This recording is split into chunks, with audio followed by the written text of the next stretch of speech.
प्रेम, attraction या मैं बात करूं मोह, ये आपस में क्या कनेक्शन है, इनका सही मतलब क्या है? बच्चों का अट्रैक्शन बाहर की दुनिया में बढ़ने का कारण एक होता है कि जब उसको घर में टाइम नहीं मिलता, घर में उस तरह की स्थितियां नहीं बन पाती कि बच्चा बैठ सके, बात कर सके। 15-16 साल का बच्चा क्या होता है, एक कच्चे फल की तरह होता है। बच्चों का जो परवरिश करने का माँ बाप का तरीका है, ये मैं बहुत गहराई के साथ आपको कहना चाहता हूँ, ये बहुत बड़ा मुख्य कारण है। जो एक मैरिज होती है, मैरिज का सही उम्र या फिर जो पार्टनर्स हैं या फिर लड़का लड़की, उसकी सही उम्र क्या होती है मैरिज की? अब उसमें क्या जिद बहस नहीं होनी चाहिए। अगर माँ बाप किसी चीज की इंक्वायरी कर रहे हैं या कुछ बात कर रहे हैं, चीत कर रहे हैं, तो बच्चों को सुनना चाहिए कि लव मैरिज जरूर है, लेकिन पेरेंट जो जिस बात को कह रहे हैं उनके जीवन के अनुभव का भी अनुसरण करके उस बात पे निर्णय आपसी सहमति से अगर लेंगे, उस लव मैरिज में कभी भी ना तो डिले होगा। कि ये डाइवोर्स के केस बढ़ने के पीछे क्या रीजन होता है? एक रिश्ता जो टूटने की कगार पे आ चुका है, तो कहीं ना कहीं रीजंस जरूर है।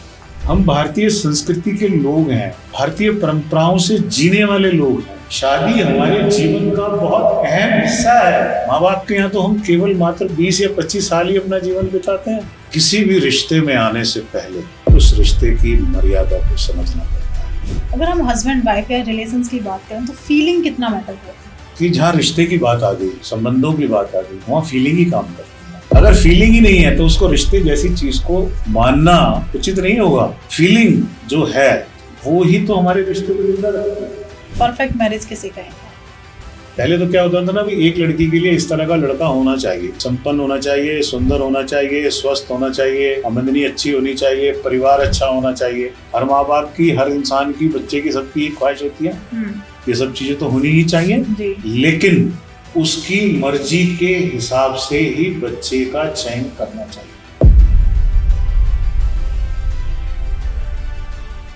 नमस्कार दोस्तों, आपका स्वागत है एक और नए एपिसोड में। मैं हूं आपकी होस्ट, आपकी दोस्त भारती। तो ये एपिसोड बेहद खास होने वाला है क्योंकि आज हम बात करने वाले हैं रिलेशंस की। आज का जो समय है, आज का जो दौर चल रहा है, उसमें क्या होता है, इतना ज्यादा मतभेद एक दूसरे के साथ, चाहे वो हस्बैंड वाइफ हो, चाहे वो माँ बेटा हो, या फिर वो भाई बहन क्यों ना हो। अब आती है बात कि ये अगर हम कुछ साल पीछे चले जाएं, जहां हमारे दादी दादा, हमारे पेरेंट्स थे, तो ये माहौल नहीं था। पर आज एक दूसरे को हम फेस देखना तक नहीं पसंद करते। इतना ज्यादा डाइवोर्स पर बढ़ गया है आज के टाइम पे कि मैरिज हुई 1 महीने बाद ही डाइवोर्स हो गया, कि एडजस्ट नहीं कर पा रहे।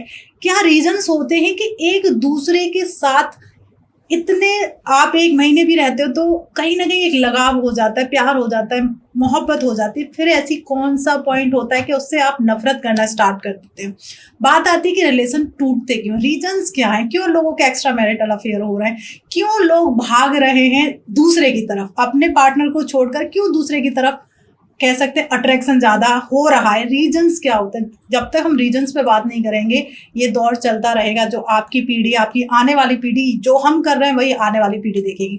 बात आती है कि एक हस्बैंड वाइफ का जब रिलेशन ब्रेक होना स्टार्ट होता है तो हमें क्या डिसीजन लेना चाहिए, कब हमें एक काउंसलर के पास जाना चाहिए। तो आज का बेहद ये बेहतरीन पॉडकास्ट होने वाला है, क्योंकि आज हम जानेंगे कि आजकल जो मैरिज बहुत लेट हो रही है, मैच्योर नहीं हो रहे हैं लोग, उससे मैच्योर बहुत ज्यादा हो जाते हैं, उसके बाद मैरिज हो रही है तो इतने ब्रेक क्यों आ रहा है, मैरिज की सही उम्र क्या होनी चाहिए, कब करनी चाहिए, और मैरिज से पहले हमें क्या काउंसलिंग करा लेनी चाहिए। तो आज बहुत इंटरेस्टिंग टॉपिक है। तो जो भी एपिसोड देख रहा है, प्लीज चैनल को सब्सक्राइब कर लीजिएगा, एंड तक देखिएगा, लाइक जरूर करिएगा, क्योंकि आज हमारे साथ हमारे स्टूडियो में एक तो सालों का अनुभव, इतने सादा रिलेशंस को उन्होंने टूटने से बचाया है, चाहे वो हस्बैंड वाइफ का हो, चाहे वो फैमिली आपस में। कहते हैं ना, जब तक फैमिली में प्यार नहीं होता तो आप बच्चों को क्या दोगे। तो family counsellor, relationship counsellor Indresh Agarwal ji हमारे स्टूडियो में, ये हमारा सौभाग्य है कि आज हमें मौका मिल रहा है उनसे कुछ सवाल करने का। तो स्वागत करते हैं, वेट नहीं कराते।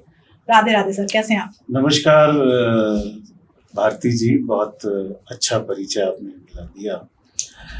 बहुत सारे सवालों को आपने इसमें डाला, तो किस सवाल को सबसे पहले आप सुनना चाहेंगी वो मुझे बताइए। बिल्कुल सर, मैं स्टार्ट करने से पहले पहले जानना चाहती हूँ कैसे हैं आप, कैसा आपका सफर रहा, और आज मुझे बहुत अच्छा महसूस हो रहा है कि मैं आज आपसे कुछ सवाल करना चाहती हूँ, और मुझे लगता है मेरे पॉडकास्ट में मेरे कुछ अंदरूनी सवालों का भी मुझे आंसर मिल जाएगा।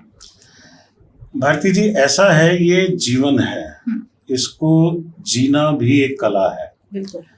और जब इस कला को हम अपने उम्र के, अपने जीवन के अनुभव से सीखना शुरू कर देते हैं तो जीवन अपने आप बहुत ही आनंदित और सुखमय होना शुरू हो जाता है। ऐसा कुछ नहीं है कि किसी व्यक्ति का जीवन एकदम अलग है। अगर हम 10 लोगों की बात करें, अगर 10 के 10 परिवार में वो हैं, अलग अलग परिवारों में भी हैं, तो जीवन शैली तकरीबन तरीका एक ही होता है, लेकिन अवस्थाएं अलग अलग। अब उन अवस्थाओं को हम कैसे जी पाते हैं, कैसे समझ पाते हैं, कितने अपने जीवन के अनुभव का प्रयोग कर पाते हैं, या हमारी जिंदगी में जो लोग हमें एडवाइस कर रहे हैं वो लोग किस हद तक हमारा इस्तेमाल कर रहे हैं या हमारे जीवन को खुशमय बना रहे हैं, ये निर्भर करता है उसके आए हुए नतीजे पर। तो जैसा कि आपने पूछा कि भाई शादियां बहुत जल्दी टूट जाती हैं, ये अभी पिछले 10-15 साल में इतना ज्यादा क्यों बढ़ गया, ये भी एक सवाल है। हाँ। हम भारतीय लोग हैं, हम अलग अलग समुदायों से आते हैं, सब कुछ तो वही था। ऐसी क्या आंधी या तूफान आ गया कि बच्चों के अंदर आपस में एक साथ रहना या वैवाहिक जीवन को बिताने जैसी स्थिति में बौखलाहट पैदा हो गई। बड़ी सिंपल सी बात है। जो लोग अपने जीवन को एक दायित्व समझ के, एक फर्ज समझ के, एक रिस्पॉन्सिबिलिटी समझ के रिलेशनशिप में आते हैं, चाहे वो पति पत्नी का हो, चाहे माँ बाप का हो, चाहे बेटा और पिता का हो, हमारे यहाँ बहुत ही सरल सी बात है। जितना मैं ये मान के चलता हूँ कि हमारे देश में जीवन को सरलता से जीने की प्रणाली को सिखाया जाता था और अभी भी है, इतना शायद दुनिया में कहीं भी नहीं है। बिल्कुल। कारण क्या है कि जब हम जिस भी रिश्ते में होते हैं उन रिश्तों को बखूबी निभाने की शिक्षा और अनुभव हमें जीवन में परिवार से मिलता रहता है। कई कारण हैं। परिवार छोटे होते जा रहे हैं जी। शादी से पहले जरूरत से ज्यादा एक दूसरे के बारे में जानकारी, फिर उस जानकारी को उन लोगों से शेयर करना जिनका उनसे कोई मतलब नहीं है, जिनका उम्र का अनुभव इतना नहीं है कि आप उस व्यक्ति से उसको अगर शेयर करेंगे तो वो आपको एडवाइस बहुत अच्छी दे पाएगा। उदाहरण के तौर पे मान लो मेरी उम्र 22 साल या 25 साल की है और मैं उसको शेयर कर रहा हूँ किसी 18-19 साल के व्यक्ति से, तो क्या उसके पास इस तरह की परिस्थिति का अनुभव है? बिल्कुल भी नहीं। वो मुझे क्या जवाब देगा? जो उसने 18-19 साल की उम्र में बाकी लोगों के जीवन का अनुभव सुना, जिया नहीं। वो अच्छा भी हो सकता है, वो बुरा भी हो सकता है, लेकिन व्यक्तिगत अनुभव उसके पास नहीं है। तो सबसे पहली बात तो ये कि हम किन लोगों में किस चीज को शेयर कर रहे हैं। दूसरी बात, किन विषयों पे शेयर कर रहे हैं। कुछ विषय ऐसे होते हैं जो बहुत ही नाजुक होते हैं और जिनका डिस्कशन करने से अच्छा होना बुरा होना वो भी उस व्यक्ति पे निर्भर करता है जिसके साथ आप शेयर कर रहे हैं। तो मेरा जो व्यक्तिगत मकसद है, मैं पिछले 10-12 साल से इन विषयों पे काम करता हूं। नई उम्र के बच्चे भी मेरे पास आते हैं, मिडिल एज के लोग भी आते हैं, जिन्हें मैं ये बात कहने का प्रयास करता हूं कि अगर आपकी एंगेजमेंट हो गई है तो आप दोनों मेरे पास आ जाओ। आपको कभी भी बहुत ज्यादा ये तो विचार करना ही नहीं पड़ेगा कि हमें डाइवोर्स लेना है, लेकिन जो अनुभव आप अपनी उम्र के लोगों में सुनते हुए आ रहे हो उस पे आपको शक होने लगेगा। ये मैं विश्वास के साथ आपको बताने का प्रयास कर रहा हूं। जीवन को जीना बहुत आसान है क्योंकि ईश्वर ने जो हमारा जीवन बनाया है वो बड़ी सोची समझी सिचुएशन से बनाया है। हर रिश्ते को बनाया है, इस प्रकृति को बनाया है, जिसे हम जीने के लिए लाखों करोड़ों रुपए पूरे जीवन में खर्च कर देते हैं, लेकिन अनुभव फिर भी नहीं ले पाते। इसी तरीके से ये शरीर बनाया है। इस शरीर में हमारे में 3 चीजें उसने डाली। सबसे पहले माइंड, बॉडी एंड सोल, आत्मा। आत्मा एक ऐसा प्रकरण है जो केवल और केवल ईश्वर के द्वारा ही कंट्रोल होता है। शरीर डैमेज हो जाता है तो हम इलाज करा लेते हैं। मन जो है उसको चलाने का प्रयास करता है। आत्मा जो कनेक्ट है वो ईश्वर से है। ईश्वर तो आज का कोई नया मॉडल तो है नहीं, बिल्कुल बहुत पुरानी है। तो अगर आज हम अपने जीवन में विचलित हैं, परेशान हैं, तो वो भी हमारे द्वारा दी हुई स्थिति है। उसके 2 कारण हैं कि हम अधूरी अवस्था में चलने का प्रयास करते हैं। प्रतिद्वंद्विता बहुत ज्यादा बढ़ती जा रही है। अब मैं आपके सवाल पे आ जाता हूँ वापस। आपने मुझसे सवाल ये पूछा था कि आजकल बच्चों के रिश्ते शादी के बाद लंबे क्यों नहीं चलते। तो सबसे पहला सवाल मेरा यही है कि आज के दौर में जब रिलेशंस बनते हैं तो वहां सबसे पहला जो शब्द आता है वो होता है प्रेम, आई लव यू। फिर दूसरा होता है कि यार ज्यादा दिन नहीं चला, अट्रैक्शन था। तो ये प्रेम, अट्रैक्शन या मैं बात करूं मोह, ये आपस में क्या कनेक्शन है, इनका सही मतलब क्या है? भारती जी, आपने बहुत अच्छी बात कही। ये जो मोह है या ये जो अट्रैक्शन है या प्यार है,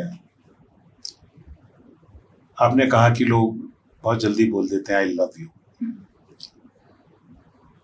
आई लव यू कहना बहुत आसान हो गया है। इसलिए हो गया है कि ये अंग्रेजी का वर्ड है और इसमें कहने में बहुत ज्यादा जोर नहीं लगता। बिल्कुल। हम भारतीय हैं, हिंदी भाषा का प्रयोग करते हैं।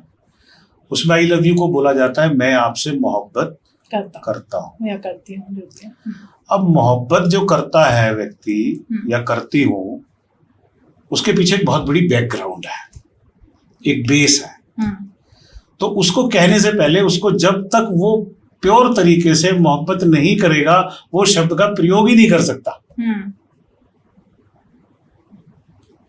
तो ये जो बिफोर एज वाली जो बात है, जैसे आजकल बॉयफ्रेंड, गर्लफ्रेंड, शादी तो बहुत दूर की बात है। शादी तो एक जो किसी वक्त में एक पहला उद्देश्य होता था जीवन के बदलाव का, आज वो आखिरी हो गया। और उसकी भी कोई श्योरिटी नहीं है कि भाई, क्योंकि जीवन इस तरह का हो गया कि लोग बाग उस चीजों को समझने को बहुत ज्यादा तैयार नहीं करते, टेंशन भी नहीं लेते। अगर कल को शादी टूट भी जाती है तो कोई बहुत बड़ा इशू नहीं है, कोई बहुत बड़ी चिंता का विषय नहीं है, रीसेटल हो जाएंगे, वो सब हो जाएगा। लेकिन ये परिस्थितियां आनी नहीं चाहिए। इसके कुछ कारण हैं कि जो आ जाती हैं। जो चीजें विवाह के बाद, शादी के बाद जगनी चाहिए, पैदा होनी चाहिए, वो पहले आरंभ हो जाती है। तो जो उद्देश्य है उसमें उम्र भी बहुत बड़ा एक रोल आ जाता है कि भी 32 साल 33 साल तक जब हम शादी नहीं करते तो कैसे होगा। तो मुझसे कई लोग सवाल करते हैं, मेरे पास जब लोग आते हैं कि सर 30-32 साल से पहले तो हमारा फैसला ही नहीं हो पाता कि हम शादी करें ना करें, क्योंकि हम मेंटली मैच्योर ही नहीं होते। इस विषय पे हम बात करते हैं बाद में जी। तो जो अट्रैक्शन, जैसे आपने मुझसे पूछा था कि भाई अट्रैक्शन और वो है, ये केवल केवल केवल आज के दौर में अट्रैक्शन से शुरू होता है। किस प्रकार शुरू होता है? पर्सनैलिटी फर्स्ट ऑफ ऑल, दूसरा जनरल नॉलेज की क्लियरिटी। आप किस चीज की जनरल नॉलेज पे रखते हो अपनी क्लियरिटी, वो डिपेंड करता है। जो सब्जेक्ट लड़के या लड़की को पसंद होता है, अगर सामने वाला उस सब्जेक्ट पे बात करने को राजी है तो आपका अट्रैक्शन बढ़ जाएगा। दूसरी बात कि जो 3 साथी आपके हैं वो सहेलियां भी हो सकती हैं, दोस्त भी हो सकते हैं, वो किस व्यक्ति को अधिक पिन आउट करते हैं। तो आपको लगता है कि ये सिलेक्शन मेरा ठीक है क्योंकि 3 लोग ऑलरेडी इसको लाइक करते हैं, तो आपका प्रभाव होना, उधर प्रभावित होना लाजमी हो जाता है।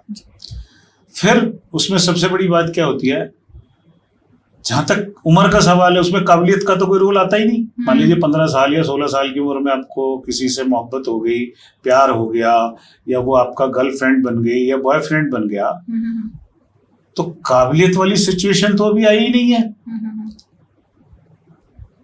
ना तो एजुकेशन की आई, ना पैसा कमाने की आई, ना पारिवारिक समझ आई, तो आपने क्या देखा उसमें?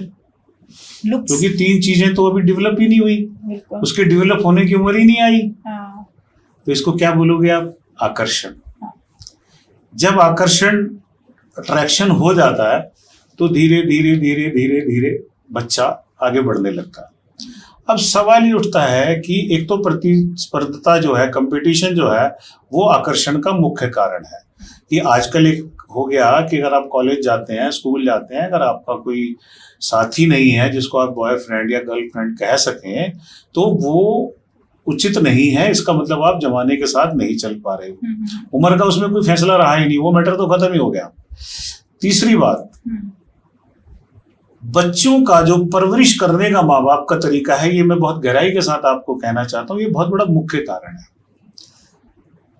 बच्चों का अट्रैक्शन बाहर की दुनिया में बढ़ने का कारण एक होता है कि जब उसको घर में टाइम नहीं मिलता, घर में उस तरह की स्थितियां नहीं बन पाती कि बच्चा बैठ सके, बात कर सके।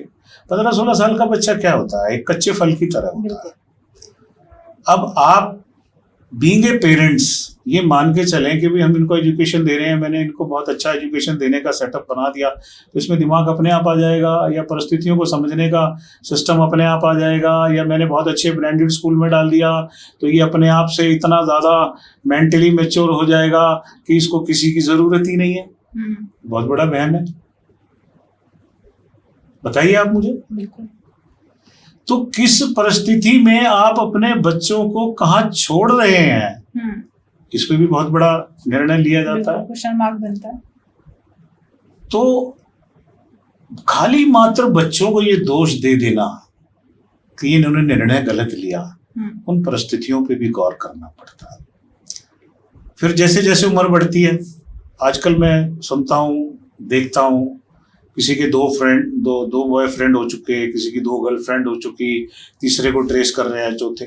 क्या है ये? कोई टेस्टिमोनियल है क्या जिंदगी? तो आप क्या इस परिस्थितियों में मोहब्बत नाम को एंटर करना चाहेंगे? नहीं हो सकता, नहीं हो सकता, क्योंकि उसकी तो डेफिनेशन अलग है। अब जहां तक लव की बात आ जाती है, लव तो एक ऐसा शब्द है, वो भाई से भी हो सकता है, पिता से भी हो सकता है, माँ से भी हो सकता है, क्योंकि उसका नाम है प्यार। प्यार एक ऐसा शब्द है जिसको आप किसी भी रिश्ते में इस्तेमाल कर सकते हो। पर आज के दौर में सिर्फ प्यार उन्हीं गर्लफ्रेंड और बॉयफ्रेंड या फिर हम हस्बैंड वाइफ तक ही सीमित है, क्योंकि जब प्यार की बात आती है ना, तो बाकी के रिलेशंस उसमें मैच ही नहीं करते। क्योंकि जो एक जनरेशन है या सोचते चले आए, क्योंकि पहले के जो पेरेंट्स थे कभी उन्होंने बोला ही नहीं, या फिर कहीं नहीं, ये थोड़ी सी तो है कि बच्चे से कहा कि मैं तुझे बहुत प्यार करता हूँ, मैं तुझे बहुत लाड करता हूँ, तो कहीं थोड़ा सा मिसिंग होकर जब बाहर जो प्यार मिल जाता है, एक नया वर्ड मिल जाता है, आई लव यू, या फिर कि मैं तुम, बहुत सारी क्वालिटीज उसके अंदर दिखा दी जाती हैं। तो क्या लगता है ये जो पड़ाव है जहाँ पेरेंट्स की आप बात कर रहे हैं कि जो मिसिंग हुआ और कहीं दूसरे से मिला, तो यहीं से ये दौर जो आज पीढ़ी, चाहे वो हमारी पीढ़ी हो चाहे आने वाली पीढ़ी हो, तो ये जो पॉइंट होता है कि यही पॉइंट होता है कि वो बाहर की तरफ जाना स्टार्ट कर देता है। भारती जी, ये विषय थोड़ा दूसरा हो गया, लेकिन मैं आपको इसमें इसका जवाब देता हूं। बच्चों की जिंदगी और माँ बाप की जिंदगी एक व्यापार हो चुका है, एक बिजनेस हो चुका है। अब आप पूछेंगे सर क्या बात कर रहे हो आप, ये कैसे कह सकते हो? बिजनेस कैसे हो गया?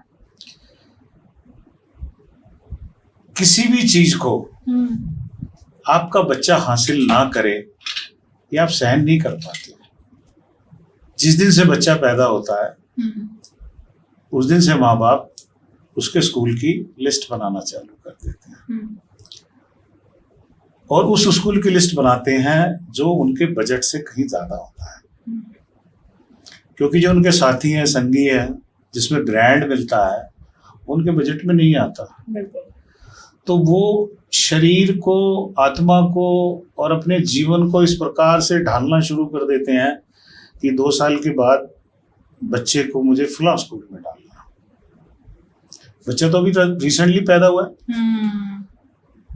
तो वो जो कंसंट्रेशन है जो 100% बच्चे की थी, वो पेरेंट्स के डिस्कशन में आ गई। आप ये मान के चलो, बच्चा बोलता नहीं है लेकिन सुनता तो है। कुदरत ने बनाया, गॉड उसमें काम कर रहा है, उसकी कोई मशीनरी ऐसी नहीं है जो काम नहीं करती। वो अपने माँ बाप के चेहरे को उसी अवस्था से पढ़ना शुरू कर देता है। हम सोचते हैं बच्चा, इसको ज्ञान नहीं है, लेकिन ऐसा नहीं है। कभी गहराई से सोचिएगा, आपको ये महसूस होगा। अब सेकंड थॉट पे आ जाते हैं। बच्चा 2.5 साल का हो गया, उसको स्कूल में एडमिशन करा दिया, 5 लाख 10 लाख रुपए आपने फीस दे दी। सामर्थ्य नहीं था, बैंक से लोन ले लिया, मदर से मांग लिए, फादर से मांग लिए, और कुछ नहीं तो किसी मित्र यार से मांग लिए, क्योंकि जो सामर्थ्य में है उसमें वो बच्चा आपको डालना नहीं है। अब धीरे धीरे वो बच्चा उसमें पढ़ रहा है, गुस्सा भी आता है, फ्रस्ट्रेशन भी होती है, क्योंकि आपने 15 लाख रुपए लगा रखे हैं, अब आपको रिटर्न चाहिए। आप कह रही थी ना, बिजनेस कैसे हो सकता है, अब आपको रिटर्न चाहिए। बच्चा हो गया 5-6 साल का, जिस हिसाब से रिटर्न चाहिए थी नहीं मिल रही, तो आप उसको क्या बोलते हो? बताओ क्या बोलते हो? 15 लाख रुपए लगाए तेरे ऊपर, इन मार्क्स के लिए लगाए थे क्या? तो आपने क्या लिया? डिमांड। अब बच्चा कहता है यार 15 लाख रुपए इन्होंने लगाए थे, तो मैं क्या करूं? तो बच्चे में 6 साल के बच्चे में 10 साल के बच्चे जितनी अकल आ जाती है, तो उसके क्वेश्चन बढ़ जाते हैं। अब माँ बाप ने किसको तैयार किया जवाब देने के लिए? बच्चे को। बिल्कुल। अब बच्चा हिसाब दे रहा है आपको, कैसे दे रहा है? कि वो पढ़ेगा, नहीं पढ़ेगा तो आप उसके ऊपर जो है ब्लेम लगाओगे, खेलने भी नहीं पूरे तरीके से दे पा रहे। आज के डेट में बच्चे के लिए एग्जाम एक मुसीबत हो गया, शौक नहीं रहा। एक जमाना होता था कि बच्चों को टेंशन तो होती थी, लेकिन एग्जाम देना एक शौक होता था, क्योंकि सिर्फ एक ही टेंशन थी, एग्जाम देना है, और उसकी खुद की चिंता होती थी कि मुझे अच्छे नंबरों से पास होना है। अब तो डिमांडेड है, उसको फॉर्मेट पहले दिया गया है कि आपको 99%, 95% देने ही हैं, क्योंकि आपके ऊपर मैंने पैसा इन्वेस्ट कर रखा है सर। बिल्कुल। तो क्या ये बिजनेस नहीं है? जाने अनजाने में। अब अगली पड़ाव पे आ जाइए। बच्चे के हार्मोनल चेंज होते हैं 10वीं क्लास में। जब हार्मोनल चेंज होते हैं तो उसको दुनिया का ज्ञान आना शुरू हो जाता है, उसका बाहर के लोगों में आकर्षण बढ़ना शुरू हो जाता है। शरीर में भी परिस्थितियां बदलती हैं, दिमाग में भी बदलती हैं, बहुत सारी परिवर्तन उसकी लाइफ में आते हैं। तो जैसे फिल्मों में दिखाते हैं ना, बैकग्राउंड स्टोरी चलती है, तो बच्चों के दिमाग में भी चलती है। अब वो बच्चा 15 साल तक, 16 साल तक आपकी मोहब्बत के लिए तरसता रहा, क्योंकि आपने तो अपना हिसाब ही मांगा, डिमांड ही करी, लेकिन जो उसकी उम्र के हिसाब से, परिस्थिति के हिसाब से उसकी रिक्वायरमेंट थी, उसको नहीं मिली। आपने कंपैरिजन किया, मिसेस शर्मा का बच्चा, मिसेस गोयल का बच्चा, गुप्ता जी का बेटा। तो आपने क्या किया? पहले तो उसको वहां हरा दिया कि पैसे लगाए हैं। दूसरी बात, पैसे लगाने के बावजूद भी आप प्रॉपर तरीके से रिस्पॉन्स नहीं दे रहे हो, तो क्या होगा? वो अकेला महसूस करेगा। ठीक है, अब आ जाओ आप तीसरी बात पे। आपने बच्चे को 15 लाख रुपए देकर उस स्कूल में एडमिशन करा दिया जो आपके सामर्थ्य में नहीं आता था। तो जो बाकी सखी साथी हैं तो बड़ी बड़ी गाड़ियों में आते हैं, आप तो वो साधन नहीं दे सकते। आपने एडमिशन तो करा दिया, ठीक है, बहुत अच्छी बात है, लेकिन उसके लिए बाकी एसेसरीज भी तो चाहिए। बिल्कुल। आजकल बर्थडे मनाते हैं बच्चे का, स्कूल में भी मनाते हैं, घर पे भी मनाते हैं, बाहर भी मनाते हैं। तो आपको उस कंपैरिजन को इक्वल करने के लिए अपनी जिंदगी को भागदौड़ करनी पड़ती है। उसी लेवल के गिफ्ट बच्चे को स्कूल में देने पड़ते हैं, उसी लेवल की आपको शाम को गेट टुगेदर पार्टी करनी पड़ती है। लेकिन उसमें हुए खर्चे को फिर आप बच्चे पे थोपते हो। देख, तेरी वजह से हमारे को 20,000 रुपए लगाने पड़े, वो बेचारा और ज्यादा लोन में दब गया। तो ये जो परिस्थितियां हैं, ये बच्चों को बाहर आकर्षित होने के लिए मजबूर करती है। अब सवाल उठता है, इंदर जी आपने तो बहुत आसानी से कह दिया, इतनी आसान थोड़ी है जिंदगी, जिंदगी तो बहुत कठिन है। मैं कब मना कर रहा हूं कि जिंदगी बहुत आसान है? मैं तो कह रहा हूं कठिन बनाओगे तो कठिन बन जाएगी, आसान बनाओगे तो आसान बन जाएगी। ये तो आसान अपनी जगह आसान है, कठिन अपनी जगह कठिन है। बनानी तो आपने है, जीना तो आपने है। आज के सुख को लेने के लिए कल के आने वाले समय के सुख को आप स्वयं खुद खत्म करने के हकदार हो। किसी तीसरे का इसमें कोई रोल नहीं है। तो मतलब ये जो आपने बहुत अच्छे से एक्सप्लेन किया कि प्रॉब्लम्स कहाँ से क्रिएट होती हैं पेरेंट्स से, तो ये एक ऐसा टॉपिक है जिस पे हम बहुत डेप्थ में जाकर बात कर सकते हैं। पर आज हम बात करने चाहते हैं, जो हमारा टॉपिक है वो रिलेशनशिप है। तो जो एक मैरिज होती है, मैरिज का सही उम्र या फिर जो पार्टनर्स हैं या फिर लड़का लड़की, उसकी सही उम्र क्या होती है मैरिज के लिए? भारती जी, जहां तक उम्र का सवाल है, सरकार ने भी इसकी अवधि निर्धारित की हुई है। 18 साल में लड़की और 21 साल में लड़का। लेकिन ये संभव नहीं है आज के दौर में, आज की जो जिंदगी है उसमें ये संभव नहीं है। बिल्कुल। लेकिन ये भी ठीक नहीं है कि आप 35 साल के होके शादी करें। इसमें बहुत सारी चीजें आ जाती हैं। बच्चे के विचार अलग होते हैं, माँ बाप के विचार अलग होते हैं।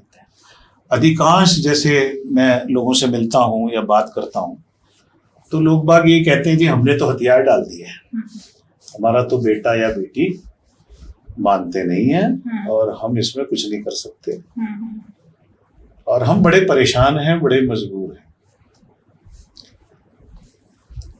बात उनकी भी ठीक है। ये जो सवाल है, ये परिस्थिति पर निर्भर करता है कि आपके परिवार की परिस्थिति क्या है, आपकी फाइनेंशियल परिस्थिति क्या है, आपने बच्चों को किस प्रकार से पालन पोषण किया है, आप बच्चों का फ्यूचर किस तरीके से बनाना चाहते हैं। ये 4 सवाल हो गए माँ बाप के। अगर आपने उस बच्चे को परवरिश इस प्रकार की दी है कि जब तक आप अपने पैरों पर नहीं खड़े हो जाते, और उससे ये सवाल करना कि तू शादी कर ले, क्या ये सही होगा? नहीं होगा। नहीं होगा। अगर आप धनी हैं, व्यापार अच्छा है, बिजनेस अच्छा है, आपको पैरों पे खड़े होने वाली स्थिति को नहीं देखना है, क्योंकि परिवार का सारा आने वाला कल उसी प्रकार से है, तो आप उसी प्रकार के परिवार को भी ढूंढते हैं। ये जो सारी चीजें हैं, ये एज, परिस्थिति और सोच का खेल है।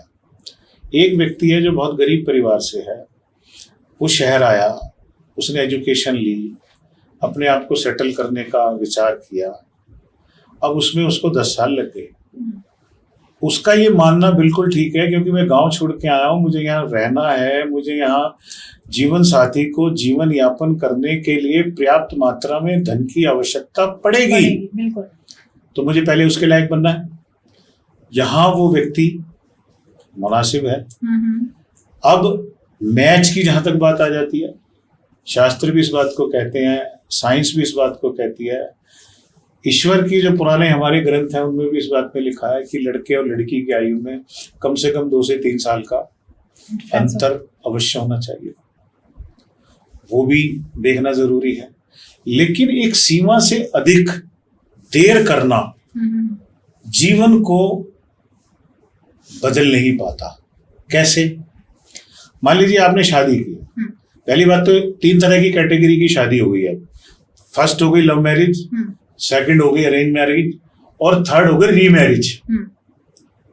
ये 3 कैटेगरी हमारे यहाँ अभी लेटेस्ट वर्जन में चल रही है। पहले थी सिर्फ एक अरेंज मैरिज, अब प्राथमिकता लव मैरिज की ज्यादा है। अब तो पेरेंट्स भी पूछते हैं, भाई अगर तुम किसी को जानते हो, तुम्हारे संपर्क में कोई है, तुम्हारे जान पहचान में कोई है, तो आप हमें बताओ, हम चल के उस विवाह को संपन्न कराते हैं। इसको बोलते हैं थकावट, मजबूरी। जब माँ बाप ये कहने लगे कि भाई आप अपनी मर्जी से वो कर लो, तो इसका मतलब क्या है कि कहीं ना कहीं पारिवारिक तालमेल में कमी है, आपसी समन्वय कोऑर्डिनेशन की कहीं ना कहीं कमी है। सबसे पहली बात करता हूं लव मैरिज की। अगर आपने लव मैरिज करनी है, मान लो, तो दोनों के लिए है कि पेरेंट्स भी उस बात को जल्दी से जल्दी समझने का प्रयास करें और बच्चा भी प्रयास करे। आपस में एक दूसरे से बात करो। 4 साल 5 साल 6 साल खींचने की जरूरत नहीं है, कोई आवश्यकता नहीं है।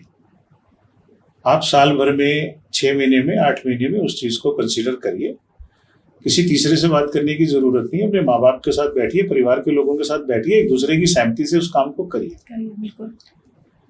जो कुछ देखना है, अब उसमें क्या जिद बहस नहीं होनी चाहिए। अगर माँ बाप किसी चीज की इंक्वायरी कर रहे हैं या कुछ बात कर रहे हैं, चीत कर रहे हैं, तो बच्चों को सुनना चाहिए कि लव मैरिज जरूर है, लेकिन पेरेंट जो जिस बात को कह रहे हैं, उनके जीवन के अनुभव का भी अनुसरण करके उस बात पे निर्णय आपसी सहमति से अगर लेंगे, उस लव मैरिज में कभी भी ना तो डिले होगा।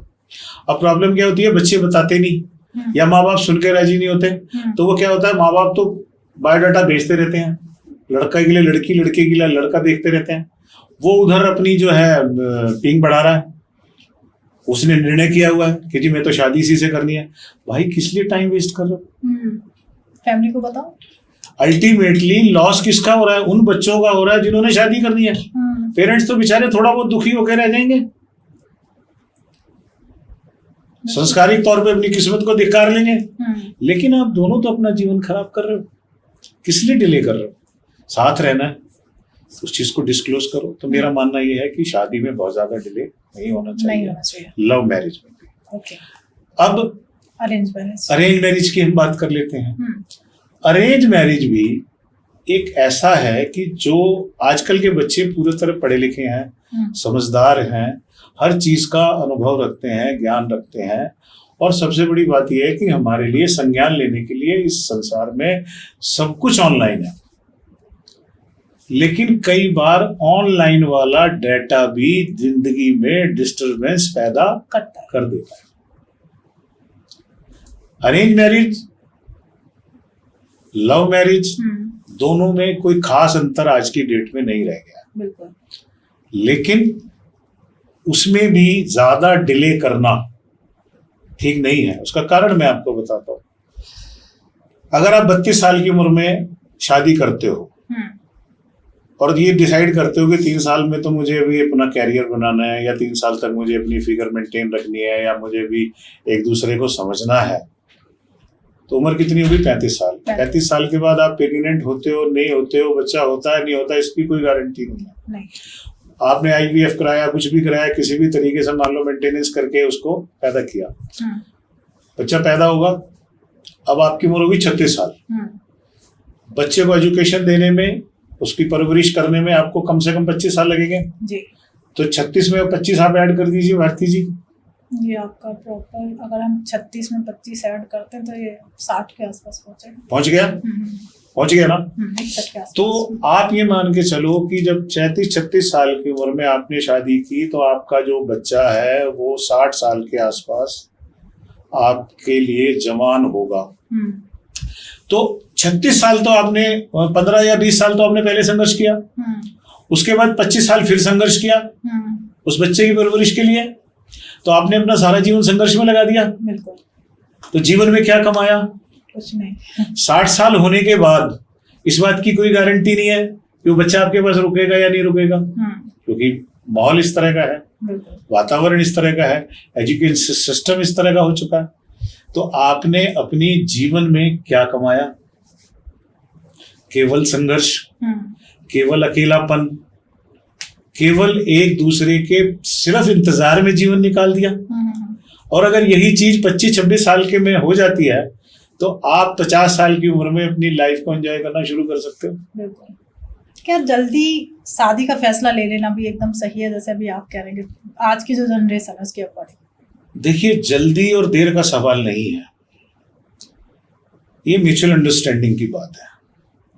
वो दौर चला गया कि आप बच्चों के ऊपर थोप नहीं सकते कि आपकी शादी हम कर रहे हैं और आपको करनी पड़ेगी। वो दौर चला गया। और अगर आप देख रहे हैं कि आजकल अभी आपने देखा होगा पुणे में एक हादसा हुआ जी। उस बच्चे का दोष था नहीं था मुझे नहीं मालूम, लेकिन किस तरह के हालात हुए, किस तरह की संभावनाएं हुई, एक बसते हुए घर को किस तरीके से बर्बाद, दोनों परिवारों के घर बर्बाद हो जाएंगे। तो कई बार जिद भी जो है वो नुकसान देती है।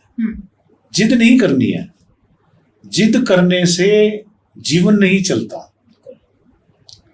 आपने मेंटली उसको समझना है, सीखना है, सिखाना है, समझाना है।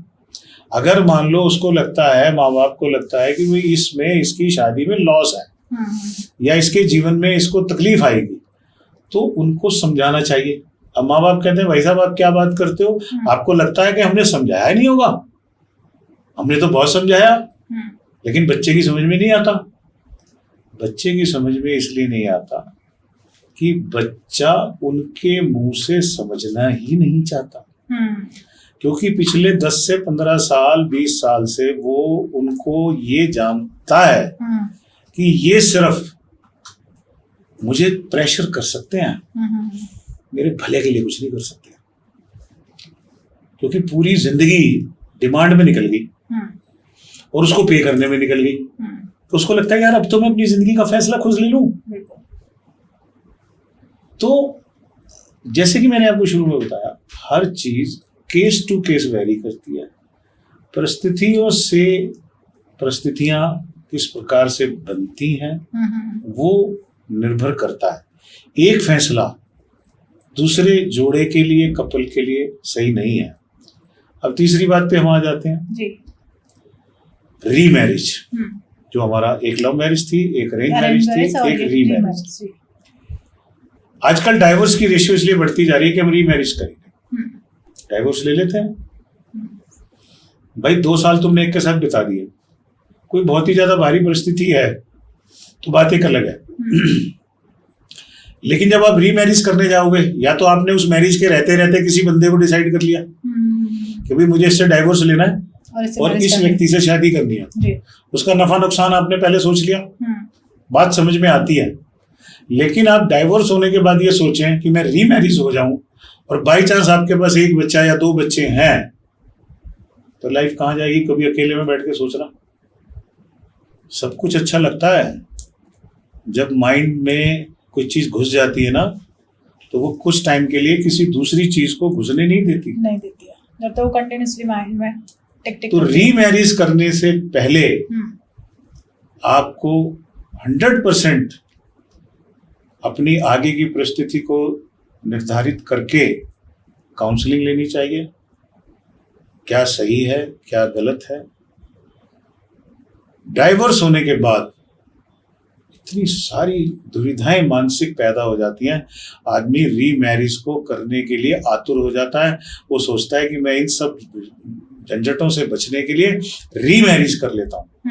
मैं कहता हूँ अरेंज मैरिज भी ठीक है, लव मैरिज भी ठीक है, लेकिन रीमैरिज के लिए आपको 50 बार सोचना चाहिए।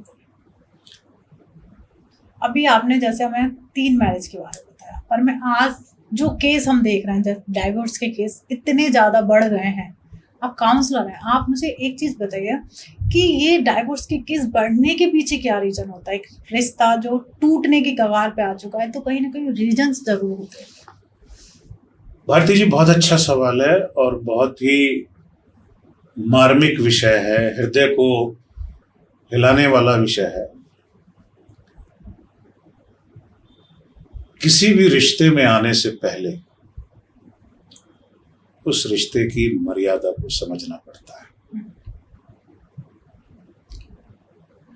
फेरे ले लेना, शादी में अच्छा पैसा लगा लेना, गाड़ी घोड़ा मोटर, लेन देन, लहंगे महंगे महंगे, ये शादी का वो रूप है जिससे आपके जीवन में क्षणिक सुख होता है, बहुत कम समय के लिए। लेकिन पति और पत्नी का जो रिश्ता है उसको निभाना कैसे है, ये भी एक कला है। ये सीखनी नहीं पड़ती, ये समझनी पड़ती है। इसके लिए परिवारों का आपसी कोऑर्डिनेशन बहुत ज्यादा जरूरी है। कुछ शिक्षाएं ऐसी होती हैं ना जो स्कूल में मिलती हैं, ना किताब में मिलती हैं, वो परिवार से ही मिलती हैं, वो आपके पारिवारिक माहौल से ही मिलती हैं। वो उन लोगों की आंखों में से तैरते हुए मोहब्बत के डोरे जो आपने अपनी आंखों में उतारने हैं, वो वहां से मिलती है। शादी करना बहुत आसान है, रिश्ते को निभाना वो बहुत कठिन है। आप ये मान के चलिए, आप कैसे ये कंडीशनल सिचुएशन को हो मानोगे कि भाई 100% मैं पहले कंफर्म कर लूं। कुछ चीजें तो आपको अपने अंदर भी बदलनी पड़ेंगी, कुछ चीजें सामने वालों को देखकर उन्हें भी बदलना पड़ेगा, क्योंकि जो चीजें आपने देखी नहीं, अनुभव ही नहीं करी, हर व्यक्ति का अपना अपना माहौल होता है। ये विषय इतना ज्यादा हृदय से जुड़ा हुआ है कि इसमें टेक्नोलॉजी काम नहीं करती। हम भारतीय संस्कृति के लोग हैं, भारतीय परंपराओं से जीने वाले लोग हैं। शादी हमारे जीवन का बहुत अहम हिस्सा है। माँ बाप के यहाँ तो हम केवल मात्र 20 या 25 साल ही अपना जीवन बिताते हैं। तो अभी आप मैरिज की बात कर रहे थे, अगर मैं मैरिज की ही बात करूं, परफेक्ट जो कपल, एक मैरिज का सही क्या मायने होते हैं, मतलब क्या परफेक्ट होना चाहिए कपल्स के बीच में? परफेक्ट मैरिज किसे कहेंगे आप? देखो जी, अब ये जो सवाल आप मुझसे कर रहे हो, ये बहुत ही गहरा सवाल है। मैं आपको एक बात बता दूं, अब इस चीज में सबसे बड़ा ट्विस्ट जो आ गया है वो पर्सन टू पर्सन आ गया। पहले तो क्या होता था ना, भी एक लड़की के लिए इस तरह का लड़का होना चाहिए, संपन्न होना चाहिए, सुंदर होना चाहिए, स्वस्थ होना चाहिए, आमदनी अच्छी होनी चाहिए, परिवार अच्छा होना चाहिए, हंसमुख चेहरा होना चाहिए। ये बड़ी स्टैंडर्ड सी कॉमन सी चीज है। अब ये चीजें तो यूं की यूं स्टैंड करती हैं, इसमें तो कोई परिवर्तन है नहीं। हर माँ बाप की, हर इंसान की, बच्चे की, सबकी एक ख्वाहिश होती है, ये सब चीजें तो होनी ही चाहिए जी। लेकिन अब चाहे लड़का हो चाहे लड़की हो, उसकी मर्जी के हिसाब से ही बच्चे का चयन करना चाहिए। जिस दिन आपका बच्चा ये थकावट महसूस करने लग जाए, ये मुझसे पूछते तो हैं लेकिन मेरी सुनते नहीं है, उस दिन ये डिस्टर्बेंस वहीं से स्टार्ट हो जाती है, बिफोर मैरिज स्टार्ट हो जाती है। तो क्या लगता है मैरिज से पहले हमें काउंसलिंग करानी चाहिए? 100%। भाई आपने एक बच्चे को 25 साल से पाला है, आप कहते हो इसमें तो मेरा अधिकार है, ये तो हमारी सारी बातें मान जाएगा जी, ये हमारे साथ गलत नहीं करेगा। लेकिन आपको नहीं पता कि वो किस तरह के एनवायरनमेंट से किस तरह का माइंड मेकअप कर चुका है, उसको क्या चाहिए। जो उसको चाहिए अगर वो आपको बता रहा है तो वो आपके टेस्ट के अनुरूप नहीं है। हो सकता है वो खुल के भी ना बताए, क्योंकि उसको पता है कि मेरे माँ बाप जो है इस बात को सुनेंगे तो मुझे अलाउ ही नहीं करेंगे। आज की डेट में जो डाइवोर्स होते हैं, जो 6 महीने बाद, 8 महीने बाद, साल बाद, उसमें बच्चा पहले से प्रिपेयर्ड है कि मेरे को इसके साथ रहना ही नहीं है। सिर्फ वो माँ बाप की जिद की वजह से शादी कर लेता है और उसके बाद एक स्टेज ऐसी आ जाती है कि उनको डाइवोर्स लेना पड़ता है। दौर बदल गया, समय बदल गया, बच्चे 1 या 2, इससे ज्यादा बच्चे नहीं हैं। उन बच्चों की लाइफ को सेटल करने के लिए बहुत मेहनत करनी पड़ती है। आपने देखा होगा आज के दौर में रिश्तेदार, जानकार, मित्र लोग रिश्ते नहीं कराते, परिवार नहीं बताते। इसलिए नहीं बताते कि उन लोगों को अपनी मर्जी थोपने की आदत होती है। वो आपकी रिक्वायरमेंट के हिसाब से रिश्ता नहीं बताएंगे, और जो रिक्वायरमेंट आप उनको अपनी बताओगे उस हिसाब से आपको उनका ये सुनने को मिलेगा कि आप तो अलग ही दुनिया से आए हो, हम आपकी कोई मदद नहीं कर सकते। अगर उन्होंने आपको कोई रिश्ता बताया है, अगर आप चुपचाप उनकी बात समझ के ले लेते हो तो आप बहुत अच्छे हो, वरना नहीं तो ये धीरे धीरे कम हो रहा जी। सिस्टम बदल गया। बिल्कुल। तो बच्चों का काउंसलिंग शादी से पहले, अगर वो शादी के लिए एग्री नहीं होता, आप काउंसलिंग कराएं। आपने रिश्ता कर दिया, संबंध हो गया, उसके बाद बच्चों की काउंसलिंग कराएं। बहुत जरूरी हो गया है। क्यों कि बहुत सारी टाइटल जब तक उनके माइंड के क्लियर नहीं होंगे, बात नहीं बनेगी। अभी आपने कहा कहीं ना कहीं पहले फैमिली इन्वॉल्व होती थी, पर आज के दौर पे अगर देखा जाए, चाहे वो बॉय हो या गर्ल हो, वो एक दूसरे की फैमिली को एक्सेप्ट नहीं करते हैं। वो कहते हैं हम एक दूसरे के लिए काफ़ी है, हमें नहीं चाहिए कोई भी। तो ये सोच जो डेवलप हो रही है, वहाँ पे आप किस तरीके से लोगों को काउंसल करते हैं? बिल्कुल ठीक कह रही हैं आप। उसका कारण है, ऐसा नहीं है कि 100% ऐसे ही होता है। ये 50%, 40% के आसपास इस तरह का माहौल बन रहा है। ये ऐसे ही नहीं बना, इसके पीछे बहुत बड़ा कारण है। कारण ये है कि जो चीज हम सोच लेंगे जीवन में कि हमें ये चीज नहीं करनी, उसके लिए हम कभी मोल्ड नहीं होते, कभी मोल्ड नहीं होते। एक पहलू तो ये हो गया, इसकी विस्तार पूर्वक मैं भी आपको बताता हूँ। दूसरा ऐसा हो जाता है कि कई बार परिस्थितियां ऐसी हो जाती हैं जिनको एडजस्ट करना मुश्किल हो जाता है। वो क्या परिस्थितियां होती हैं? जैसे पेरेंट्स हैं, बहु मॉडर्न लानी है, एडवांस सिस्टम की, आजकल के दौर की, लेकिन अपने विचारों को नहीं बदलना। वो वही जो हमारी सास ने हमारे साथ किया था, वही हम करेंगे। हमारे पेरेंट्स ने जो हमारे साथ किया था, वो दौर नहीं है, चला गया। इससे उसको कोई नुकसान नहीं है, आपको नुकसान है। आप जिस सुख की अभिलाषा लिए बैठे थे ना, उसको आप खुद अपने हाथ से धक्का मार रहे हो। क्या डिमांड कर रहे हो? सुख डिमांड से नहीं मिलता, बिल्कुल भी नहीं मिलता, हालात से मिलता है। सुख ऐसा नहीं है कि कोई डब्बे में बंद है, आप मार्केट में गए, आपने परचेज कर लिया। नो, सुख के लिए मेहनत करनी पड़ती है, बच्चों को समझना पड़ता है, बच्चों की रिक्वायरमेंट को समझना पड़ता है। वो दौर नहीं है कि जब बेटा सिर्फ माँ और बाप के लिए जीता था या भाई बहन के लिए जीता था, पत्नी के लिए केवल मात्र 10% जीता था। अब उसकी रेशियो 50-50% हो चुकी है। तो आपको भी अपनी सोच में 50-50 की रेशियो लानी पड़ेगी। ये बात होगी मेरी दूसरे वाले की जी। जवाब। अब आप पहले वाले पे आ जाओ जी। जिसमें मैंने आपसे ये कहा था कि ये किसी व्यक्ति ने सोच लिया तो वो अपने आप को बदल नहीं सकता। जब बच्चा 30 साल 32 साल की उम्र में शादी करता है तो वो अपने परिवार के, रिश्तेदारों के, दोस्तों के, मित्रों के इतने हाथ से सुन चुका होता है कि उसके माइंड में नकारात्मक विचारधारा का इतना ज्यादा स्टोर हो जाता है कि उसकी वो तुलना अपने जीवन में करने लगता है।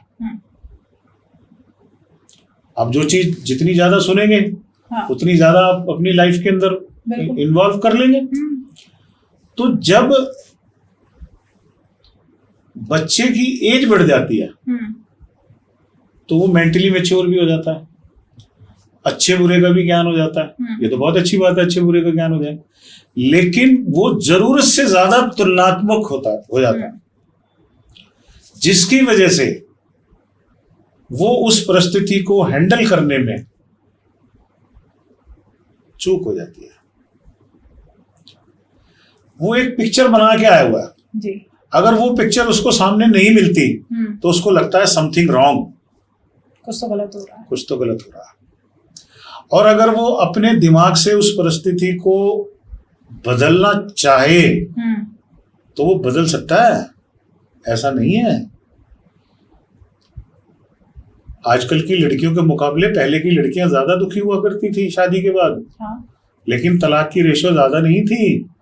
अब हमारे पास धन भी है, साधन भी है, एजुकेशन भी है, लड़कियों को बहुत ज्यादा दूर शादी भी नहीं करते। पहले तो किलोमीटरों का ही नहीं पता था, कोई टेलीफोन की सुविधा नहीं थी, कोई फोटो की सुविधा नहीं थी, कोई सीसीटीवी नहीं लगे हुए थे, लेकिन तलाक नहीं थे। तलाक नहीं होती थी। अत्याचार तो थे। वो क्या था? शिक्षा। मतलब अत्याचार को हम शिक्षा के साथ कंपेयर कर रहे हैं? नहीं, उनको ऐसा नहीं है कि आप अत्याचार सहते रहें। अत्याचार सहना कोई अकलमंदी नहीं है, लेकिन अत्याचार हो तो सहे ना। अब तो अत्याचार होते ही नहीं, अत्याचार जैसी संज्ञा ही खत्म हो गई है। बहुत रेयर केस हो गए अत्याचार हो। तो कुछ चीजों को समय के साथ साथ खुद चेंज करना पड़ता है, परिस्थितियों को चेंज करना पड़ता है। और ऐसा नहीं है कि भाई आप लोग मन मिले ना मिले, कम मिले ज्यादा मिले, वो सारी बातें ठीक है, लेकिन उसकी ऑल्ट्रेशन की ऑप्शन सब जगह होती है। तलाक की जल्दी ज्यादा होती है लोगों को, उस रिश्ते से निकलना है। क्यों?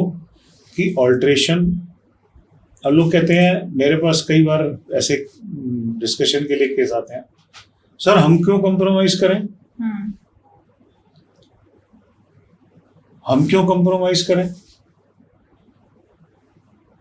ये बात कौन कहता है? लड़की के माँ बाप या लड़के के माँ बाप? बच्चा तो नहीं कहता। अभी मेरे पास एक केस चल रहा है जी।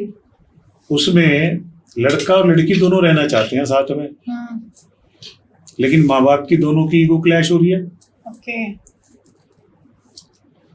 वो कहते हैं इन्होंने ऐसा बोला, वो कहते हैं इन्होंने ऐसा बोला, वो कहते हैं हम ये नहीं होने देंगे, वो कहते हैं हम ये नहीं होने देंगे।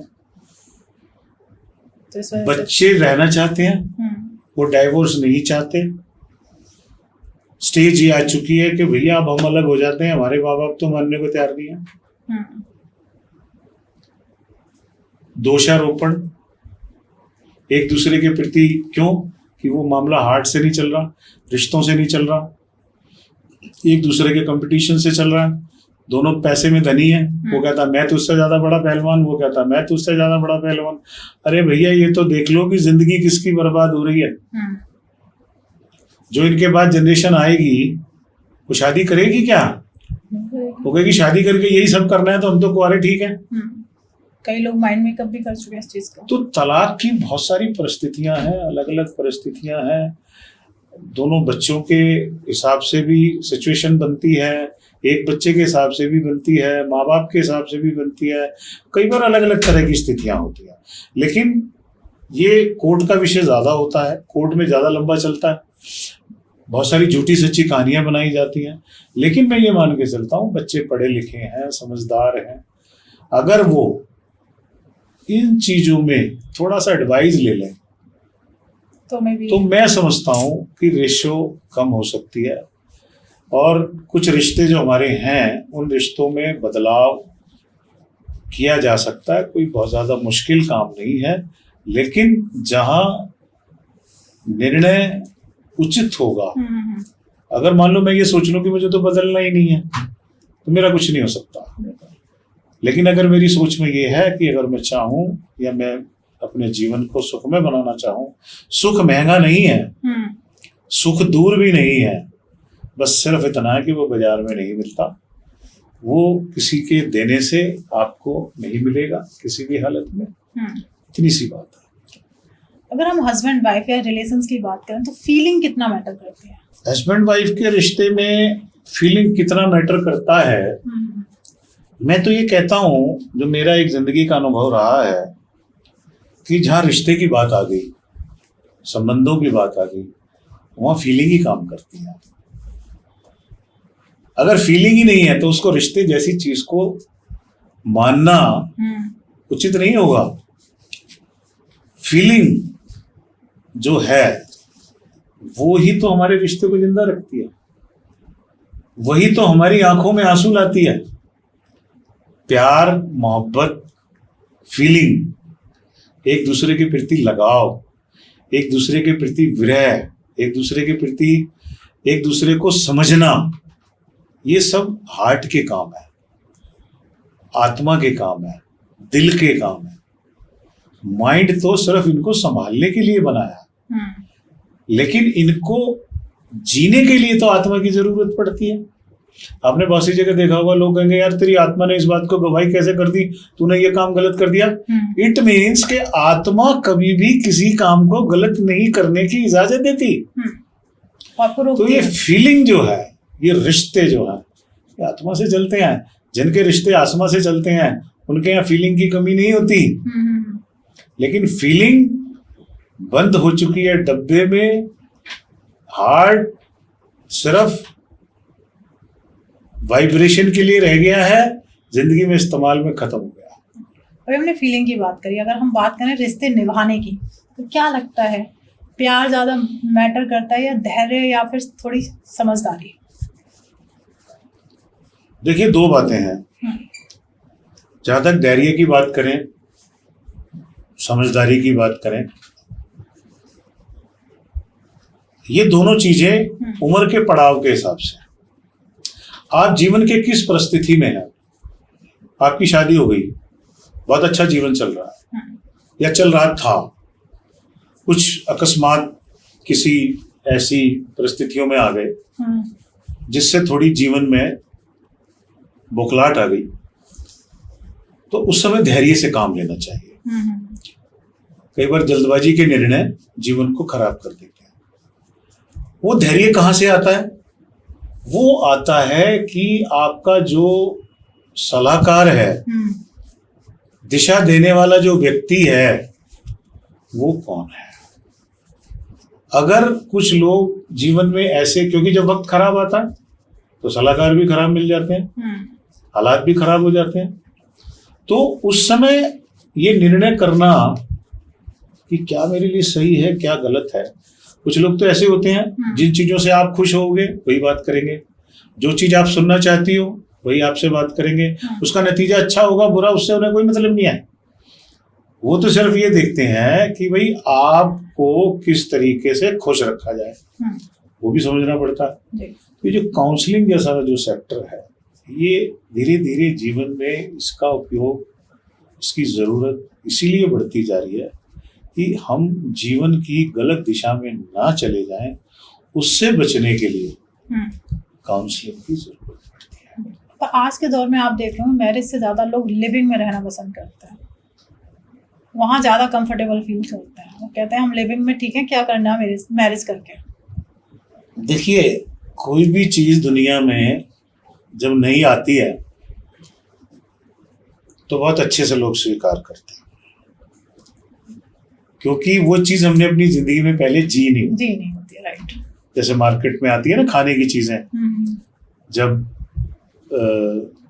चाइनीज आया तो लोगों ने चाइनीज खूब खाया, उसके बाद थाई आया, थाई खाया। बहुत सारी चीजें समय के साथ साथ आती है, तो उस समय हम क्या करते हैं, अपने ट्रेडिशनल भोजन को छोड़कर उसको खाते हैं, और उसमें आनंद ज्यादा आता है, सुख ज्यादा आता है, स्वाद ज्यादा लगता है। ये जो लिव इन वाला सेक्टर है, ये बहुत ज्यादा पुराना नहीं है। ये जो बड़े शहर हैं, मेट्रो सिटीज हैं, उनमें इसका प्रचलन ज्यादा है, क्योंकि वहां ही जरूरत पड़ती है। इसका एक कारण तो ये है कि भाई जब हम अपने गांव से शहर आते हैं तो हमारे शहरों में खर्चे ज्यादा होते हैं, और आमदनी का जरिया कम होता है, संघर्ष का समय होता है, तो हमें कहीं ना कहीं नौकरी मिल जाती है। अब उस नौकरी जहाँ हम करते हैं वहाँ और लोग भी होते हैं, अट्रैक्शन हो जाता है, लगाव हो जाता है, हम चूज कर लेते हैं कि यार मेरा महीने का खर्चा 50,000 रुपये का है या लाख रुपए का है, मैं अफोर्ड नहीं कर सकता, तो मैं किसी पार्टनर को ढूंढता हूँ कि अगर हम दोनों साथ रहे हैं तो आधा आधा खर्चा हो जाएगा। पहले इसको पीजी भी बोलते थे, हॉस्टल भी बोलते थे। उसमें ये प्रचलन था कि सिर्फ मेल है तो मेल ही साथ में रहता था, सिस्टम यही था, खर्चे को आधा करना, राइट। और लड़की के साथ लड़की रहती थी, महिला के साथ महिला रहती थी, ये था। ये कोई नया नहीं आया, पुराना था। लेकिन लिव इन जो नाम दिया, ये जो नया वर्ड आ गया, ये इसलिए आ गया कि अब इसमें मेल फीमेल दोनों साथ हैं, इसलिए चर्चा का विषय बन गया। नया कुछ नहीं है।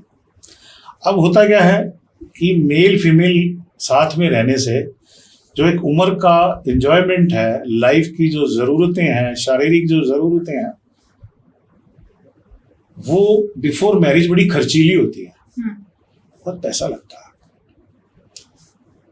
सम्मान भी खराब होता है, नाम भी खराब होता है, इंट्यूशन भी बिगड़ जाती है, और फिर हर रोज किसी नए का सहारा लो, बड़ी दुविधा का काम है। तो ये जिसने भी दिमाग लगाया, वो समझदारी का दिमाग अपनी जान में लगाया, खर्चा भी आधा हो गया, रिक्वायरमेंट भी खत्म हो गई, और अगर कहीं सेटिंग बैठेगी तो शादी भी कर लेंगे, लेकिन रेशियो ना के बराबर है, और ये रेशियो बढ़ भी नहीं सकती, क्योंकि शादी तो फिर अभी आपने देखा होगा, एक पिक्चर आई थी कॉकटेल 2, मैंने नहीं देखी, बट ठीक है, सुना है उसके अंदर सारा यही सिस्टम है। वो लड़का लड़की कहते हैं भाई शादी किस लिए करनी है यार, शादी वाला काम तो सारा पहले हो रहा है, बिल्कुल, सिर्फ फॉर्मेलिटी के लिए करनी है कि चलो परिवार वालों को कपड़े वपड़े खरीदनी है, फोटो खिंचानी है, तो लोगों को डांस वांस करना है तो कर लेते हैं। This is the feeling. तब वो जो मैरिज जो आप कर रहे हो लिव इन में रहने के बाद, वो ये फीलिंग है, इससे ज्यादा कुछ नहीं है। लिव इन में रहने का जो सबसे बड़ा कारण है वो यही है कि हर आदमी अपने स्वार्थ और अपने टाइम पास को जी रहा है। ये अगर मैं एक भारतीय संस्कृति के अनुसार बात करूं तो ये गलत है, क्योंकि इससे आपका बाकी का, क्योंकि 2 साल 3 साल 4 साल से ज्यादा नहीं चलती, क्योंकि इसमें चलने के लिए कुछ भी नहीं रहता।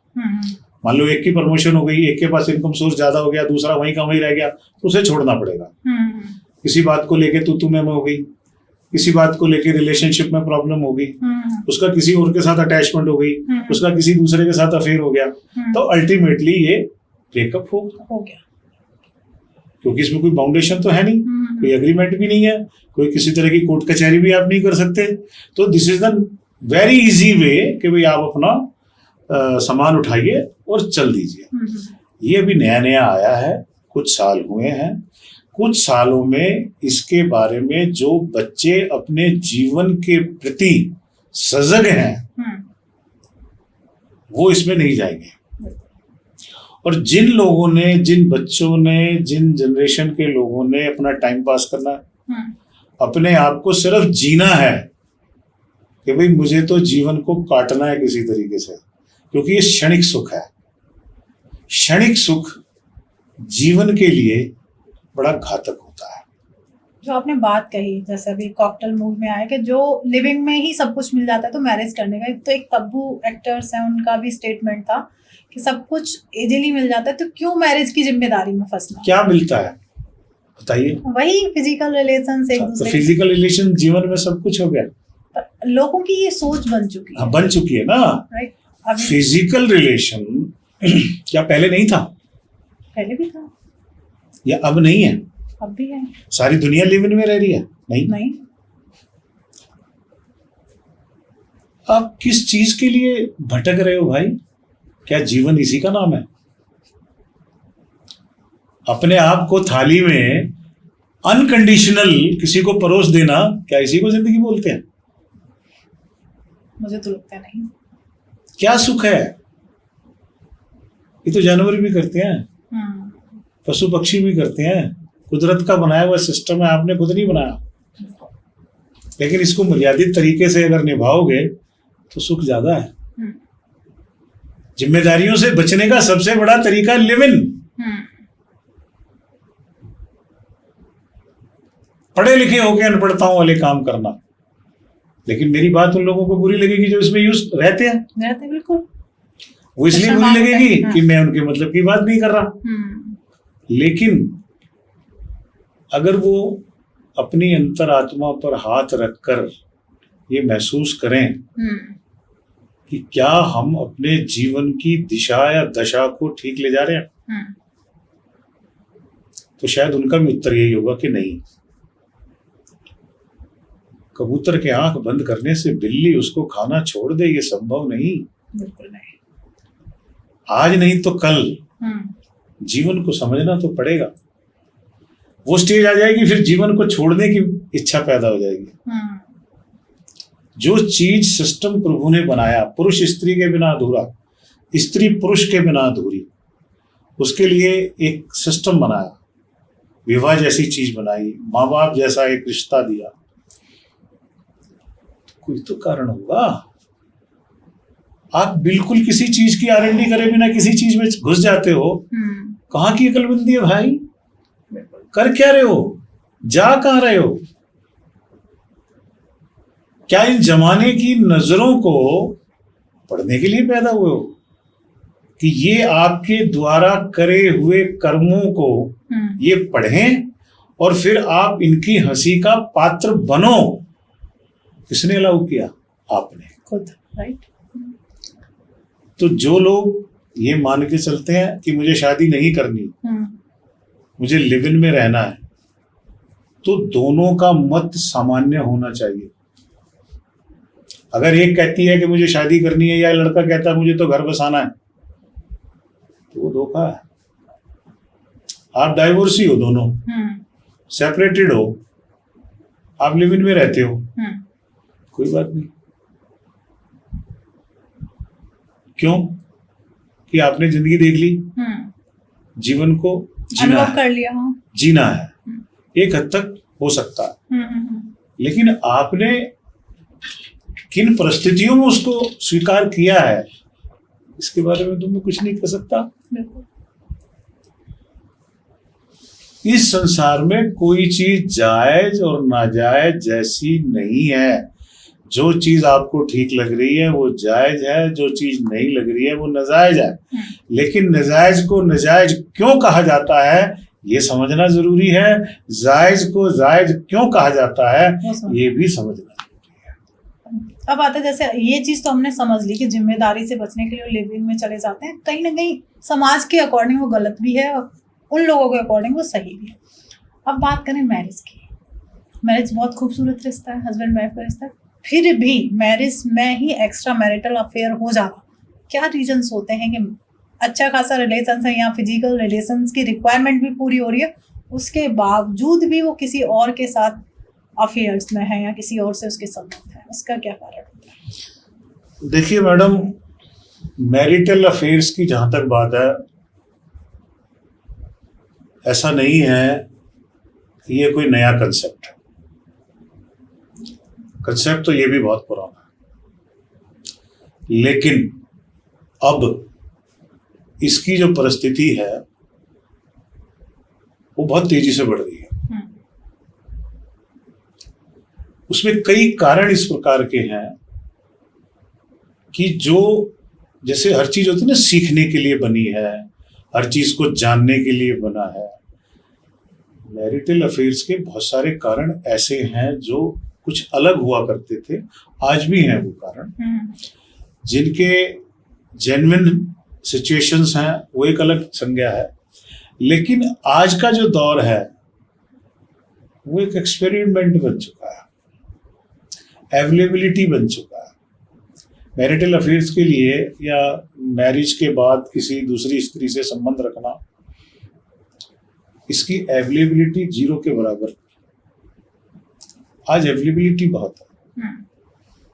तो आपका सवाल होगा, इंदर जी अगर अवेलेबिलिटी बहुत है तो क्या ये सही है? वही अभी अब नहीं, नहीं। क्यों? कि आप अगर अपने परिवार को जीना ही नहीं चाहते तो आप स्वयं जाके किसी कुएं में कूद रहे हैं। आपकी सोच आपके परिवार के प्रति, अपने जीवन के प्रति किस प्रकार की है? क्योंकि मैरिटल अफेयर में भी क्या है? वही सारी चीजें, सेक्सुअल रिलेशनशिप, और तो कुछ नहीं है। क्या नया है भाई? समझने का ही तो फिर है। मैंने भी आपको बताया कि लिव इन में क्या है, वही sexual relationship, physical relationship, same चीज मैरिटल अफेयर्स में भी है, और तो कुछ नहीं है। क्या ढूंढ रहा है आदमी? मोहब्बत ढूंढ रहा है, प्यार ढूंढ रहा है। एक वजह बनी हुई है जी, मुझे वो सब चीजें अपने परिवार से नहीं मिलती, मुझे बाहर मिलती हैं, तो मैं उस चीज को अडॉप्ट करता हूँ। ये क्या है? अपनी सोच पे पर्दा डालने का सबसे बढ़िया तरीका है।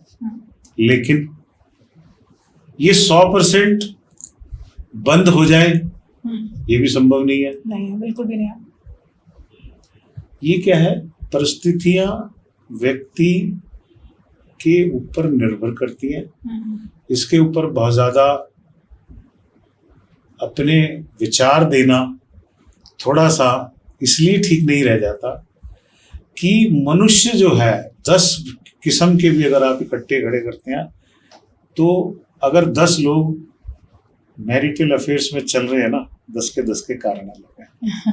रीजन सबके अलग अलग होते हैं, तो सबके साथ एक ही चैप्टर नहीं काम कर सकता। तो अभी मैं एक सिंपल सा, इतनी सारी काउंसलिंग की है, एक पत्नी का क्या दायित्व होता है अपने पति के लिए, या कह सकते हैं एक बेहतर रिश्ते को बनाने के लिए? भारती जी, पत्नी का दायित्व जो है वो इस जीवन का सार है। आपने सुना होगा, माँ वो भी पत्नी होती है, बहन वो भी पत्नी होती है। मैं ये नहीं कह रहा कि पत्नी आपकी बहन होती है या पत्नी आपकी माँ होती है, मेरा कहने का भाव वो नहीं है। उसका जो रिश्ता है वो इतना ज्यादा बेहतरीन है कि वो कुछ रिश्ते तो पहले जी के आई होती है। जैसे बेटी का रिश्ता, बहन का रिश्ता, ये जीती है वो, फिर उसका पत्नी का रिश्ता हो जाता है, फिर धीरे धीरे धीरे धीरे वो और रिश्तों में जुड़ती चली जाती है। तो एक छोटी सी जिंदगी में कितने रिश्तों को निभाना है, कोई आसान काम तो है नहीं, बहुत कठिन है। अब इसके लिए उसको क्या चाहिए? उसको चाहिए साथ, उसको चाहिए सहयोग, उसको चाहिए ममता, उसको चाहिए प्यार, उसको समर्थन चाहिए। उसको ये सारा मिल जाता है। आप ये मान के चलो, उससे बड़ी ताकत दुनिया में कोई नहीं। हर रिश्ते को पालना है उसने। खाली ये कह देना कि स्त्री अपना फर्ज नहीं निभा रही है, मैं इसके बहुत ज्यादा हक में नहीं हूं। कोई भी व्यक्ति अकेला कुछ नहीं कर सकता। खाली ये मान के चलना कि हम बहू ले आए या बीवी ले आए तो हमारा जीवन सुखमय हो जाएगा, नहीं हो जाएगा। थोड़ी मेहनत करनी पड़ेगी, दायित्व तो निभाने पड़ेंगे, जिम्मेदारियां समझनी पड़ेंगी। हमारे इतिहास में, हमारे ग्रंथों में स्त्री को सबसे ज्यादा ताकतवर बताया गया। 10 देवियां हमारे संस्कारों में, संस्कृति में, हमारी धार्मिक परिस्थितियों में है। सारी सरस्वती ले लीजिए, दुर्गा ले लीजिए, माँ काली ले लीजिए, सारी जितनी भी ताकतें हैं तो उन्हीं के पास, उन्हीं का तो रूप है। तो आज उस स्त्री को सिर्फ ये कहना कि ये दुर्गा है या ये काली है या ये भवानी है, तो जो बाकी की जो भाई दुष्टों के लिए जिनको बनाया गया था, आप केवल उसी की परिकल्पना उस स्त्री में करते हैं। क्या ये उचित है? बिल्कुल भी नहीं। उसमें तो और भी बहुत सारे रूप हैं। आप कौन सा देखना चाहते हैं, आप उसको कौन सा रूप दिखाने के लिए प्रेरित कर रहे हैं, तैयार कर रहे हैं। तो जहां तक दायित्व का सवाल है, दायित्व एक अकेला आदमी नहीं निभा सकता। अगर आपने घर को खुश रखना है, खुशहाली रखनी है, बच्चों को खुश रखना है, तो हर आदमी को अपना अपना दायित्व निभाना पड़ेगा। कोई भी व्यक्ति एक अकेले दायित्व से घर नहीं चला सकता, जीवन नहीं चला सकता। आप किसी भी तरीके से, किसी भी एंगल से देख लीजिए, अगर जीवन को सुखी बनाना है, सुखमय बनाना है, आनंदित बनाना है, तो जिन रिश्तों में आप रहते हैं उन रिश्तों के दायित्वों को, जिम्मेदारियों को समझकर ही चलना अकलमंदी होती है। मैं दोबारा इस बात को कह रहा हूँ, भगवान ने जो ये जीवन दिया है, बहुत बेहतरीन, बहुत ही सुखी परिस्थिति का एक एपिसोड है। इसको जीने के लिए कल का इंतजार मत करिए, आज जी लीजिए, कल अपने आप सुख आने लगेगा, महसूस होने लगेगा। अभी आपने मुझसे एक सवाल किया था फील का। फील खाली रिश्तों में नहीं होती। जिस दिन आप अपने आप में और ईश्वर के और इस नेचर के बीच में फील करना शुरू कर दोगे ना, उस दिन आपको ये दुनिया बहुत छोटी लगेगी। कोई काम दुनिया का ऐसा नहीं है जो मुश्किल हो। गुस्सा कुदरत को भी आता है, गुस्सा मनुष्य को भी आता है, गुस्सा जानवर को भी आता है। ये आप देखते हो तूफान आते हैं, कितने बड़े बड़े तूफान आते हैं। ये ऐसे नहीं है।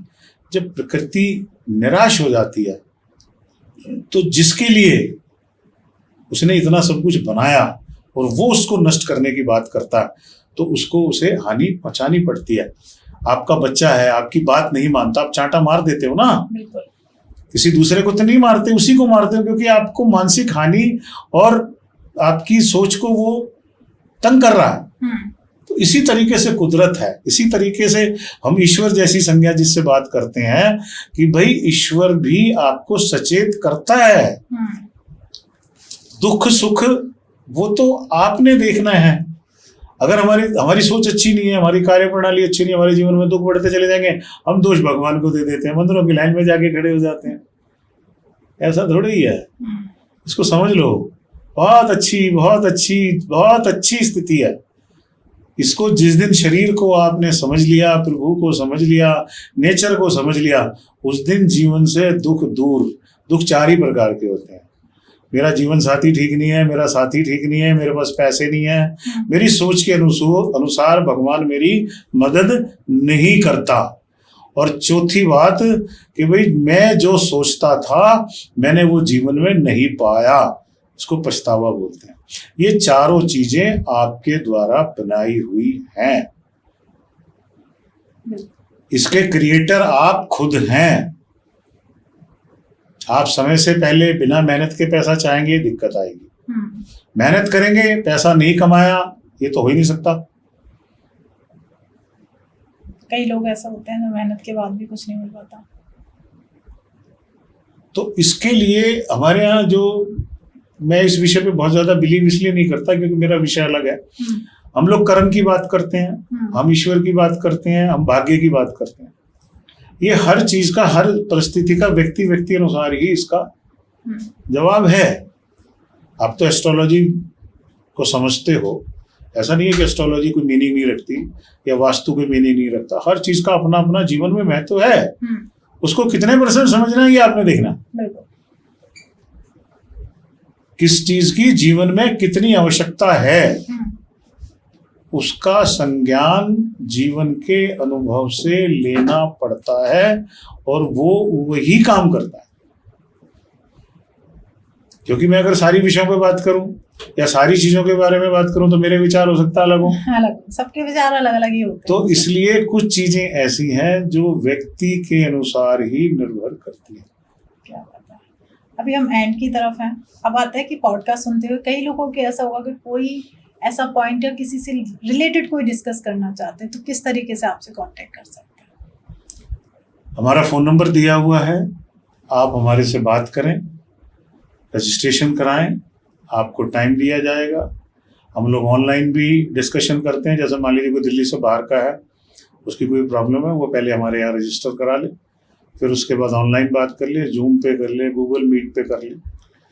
कोई पर्सनली आना चाहता है पर्सनली आ जाए, कोई दिक्कत नहीं है। समस्या एक दिन में सॉल्व नहीं होती, ये मैं पहले बता रहा हूँ आपको। समस्या को समझना और उसका समाधान निकालना ये हमारा विषय है, लेकिन हमारे पास कोई अलादीन का चिराग नहीं है, कोई जादू की छड़ी नहीं है। अगर आप परिस्थिति को समझकर अपने अंदर परिवर्तन नहीं ला सकते तो समाधान की संभावना कम हो जाती है। सबसे पहले हमारे अंदर 3 आदतें होती हैं। दूसरे में दोष निकालना, अपने को बहुत ज़्यादा समझदार समझना और मेरे से बेहतर कोई और नहीं हो सकता। जिस दिन हम ये तीनों चीज़ों में फ्लक्चुएशन ले आएंगे, फ्लेक्सिबिलिटी ले आएंगे, उस दिन ये तीनों चीज़ें इम्प्लीमेंट हो जाएंगे। अभी तक तो वहम में थे आप, लेकिन जिस दिन इसमें फ्लेक्सिबिलिटी ले आओगे उस दिन ये आपके ऊपर इम्प्लीमेंट हो जाएंगे। मेरी बात समझ गए आप? तो इसलिए दुनिया को दिखाना, दुनिया के लिए जीना आवश्यक है, लेकिन यही जिंदगी नहीं है। क्या बात है। Thank you so much sir, बहुत अच्छा लगा। मतलब हमारा टॉपिक बढ़ता ही चला गया और कहीं ना कहीं अभी बहुत सारे ऐसे सवाल या बहुत सारी ऐसी जानकारी आपसे पाना रह गई है। इन फ्यूचर मौका मिलेगा तो हम आपसे फिर डिस्कस करेंगे। अब आता है आपके पूरा पॉडकास्ट आपने बहुत ध्यान से सुना, हो सकता है आपके मन में भी बहुत सारे सवाल, बहुत सारे विचार आए होंगे, तो कमेंट बॉक्स खुला हुआ है, प्लीज़ भर भर के कमेंट करिए। या कोई ऐसी प्रॉब्लम से आप जूझ रहे हैं या रिश्ते में प्रॉब्लम्स आ रही है तो आप डायरेक्ट सर से कांटेक्ट कर सकते हैं, आपकी प्रॉब्लम्स का समाधान मिल जाएगा। बस एक प्रोसेस होता है, वो प्रोसेस आपको पूरा फॉलो करना पड़ेगा। प्लीज़ ये जितना ज़्यादा हो जाए ये पॉडकास्ट अपनी फ्रेंड्स फैमिली के साथ ज़रूर शेयर करिएगा। कई बार क्या होता है कि शायद आपकी लाइफ बहुत अच्छी चल रही हो, पर काश ये पॉडकास्ट किसी एक पर्सन की लाइफ चेंज कर सकता है, तो प्लीज़ ज़रूर शेयर करिएगा। मिलते हैं एक नए एपिसोड में। जब तक आप अपने घर में स्वस्थ रहें, मस्त रहें। राधे राधे।